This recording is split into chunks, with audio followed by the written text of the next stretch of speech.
उफ, भगवान् कतिन्जेल यसरी बन्द कोठामा बसेर हुन्छ हो? 2 दिन भइसक्यो कि खाएको पनि छैन राम्रोसँग। मलाई भोक छैन बुवा, प्लिज मलाई एक्लै छोडिदिनुहोस्, म कसैसँग कुरा गर्न चाहन्न। एक्लै बस्दाखेरि मनका घाउहरू बल्झिन्छन् आर्यन। मलाई थाहा छ तँलाई गाह्रो भएको छ, तँलाई दुःख भएको छ, तर आफैले आफैलाई सजाय दिएर के पाइरहेको छस् भन् त? तपाईँलाई केही पनि थाहा छैन बुवा, कसरी बुझ्नुहुन्छ मेरो मनको पीडा? संसार नै अन्धकार लागिरहेको छ मलाई, संसार नै छैन जस्तो लागिरहेको छ मलाई। तपाईँ मलाई बुझ्नुहुन्न बुवा। बाबु, म तिम्रो बुवा मात्र होइन, म पनि कसैको छोरा थिएँ, म पनि कसैको प्रेमी थिएँ। तिमीलाई लाग्छ होला अहिले यो उमेरमा आएर मलाई माया प्रेमको कुराहरू के थाहा हुन्छ होला र, तर मलाई जिन्दगीले सिकाएको छ बाबु। मान्छेहरू आउँछन् जान्छन्, तर जिन्दगी कसैको लागि सकिँदैन। तर ऊ मेरो लागि साधारण मान्छे थिएन बुवा।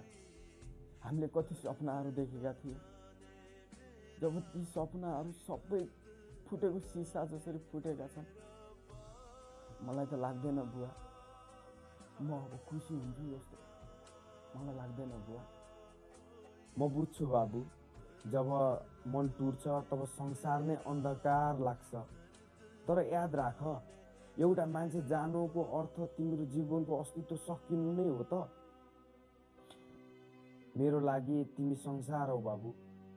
एउटा सम्बन्ध असफल भयो भन्दैमा तिमीले हामी सबैलाई बिर्सन सक्छौ?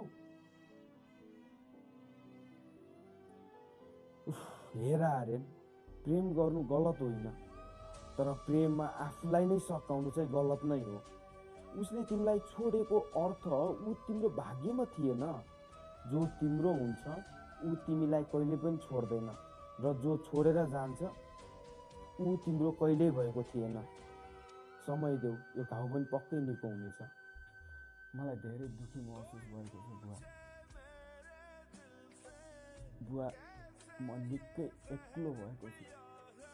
बरु रोउ कराउ, मनको भारी बाहिर निकाल, तर जब भोलि बिहान हुन्छ घामको झुल्कोसँगै तिम्रो नयाँ सुरुवात हुनुपर्छ।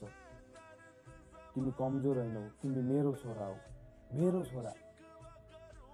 म कोसिस गर्नेछु बुवा, म साँच्चै कोसिस गर्नेछु बुवा। बस मलाई यही सुन्नु थियो।